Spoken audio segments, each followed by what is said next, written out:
Hi, I'm Megan from Warm Glass, and today I'm going to show you how to use the screen filler and drawing fluid to create your own screen printing designs. First of all, what I've done is I've chosen an image. I've got this nice bunch of grapes here, and I've stuck it to the back of one of these screens. This is one of our powder printing screens. Just using a bit of masking tape. Then all you need to do is trace your image using a pencil onto your screen.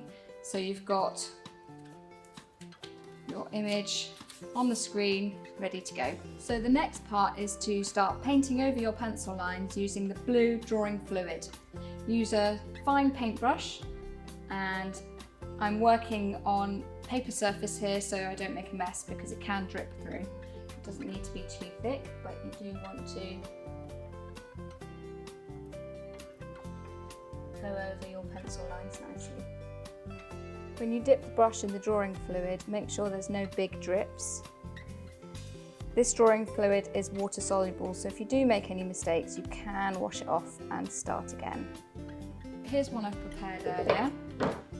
It's completely dry, it's not going to smudge when we put on the screen filler. So the screen filler is the red one. It does need to be mixed, and use a lolly stick or a paintbrush to mix it well. You'll see that it will separate quite quickly. So making sure that you're stirring all the way from the bottom of the pot.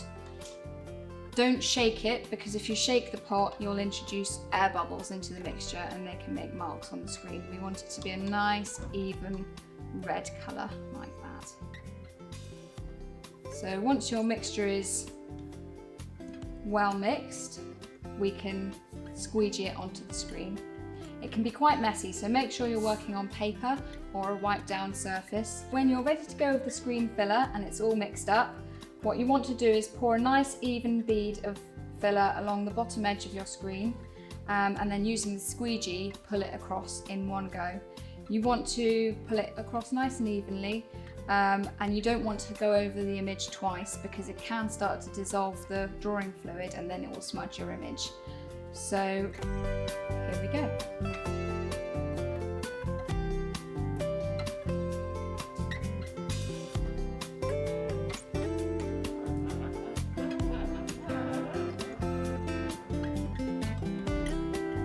Now there'll be some excess left on, which you can scrape back into the pot for another project, and you can scrape some of the excess off the screen as well into the pot. As you can see, it is a bit of a messy process, so that's why I'm working on the paper.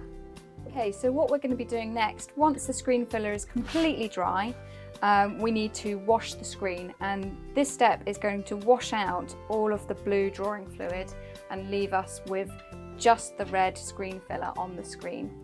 So to do this, I'm going to use an ordinary tap with some warm water and a soft sponge, and I'm going to wet the screen evenly and just evenly work my way over the screen until all that blue drawing fluid has dissolved away.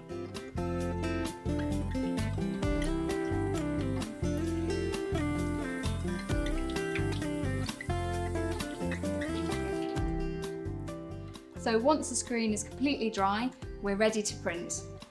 This screen here is another one I've prepared earlier. You can see in this corner here I missed a bit when I was squeegeeing the filler across. That's completely okay. All I need to do is tape that up using some masking tape so that when I'm printing, the enamel powder won't drop through.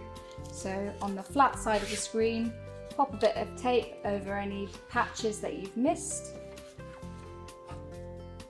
and we're ready to print.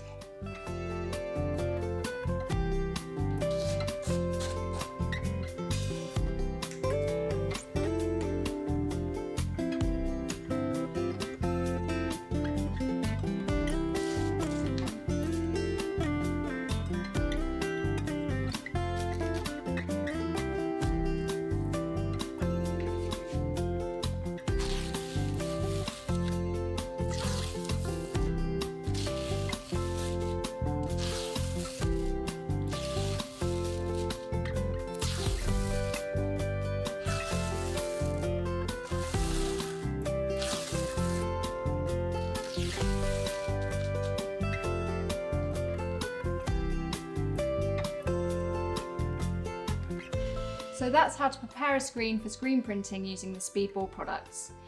If you want to change the image on your screen, you'll need to use the Speedball Speed Clean to remove the screen filler. It will dissolve the filler, it's not water soluble on its own, so you will need this to remove the image. Thanks for watching.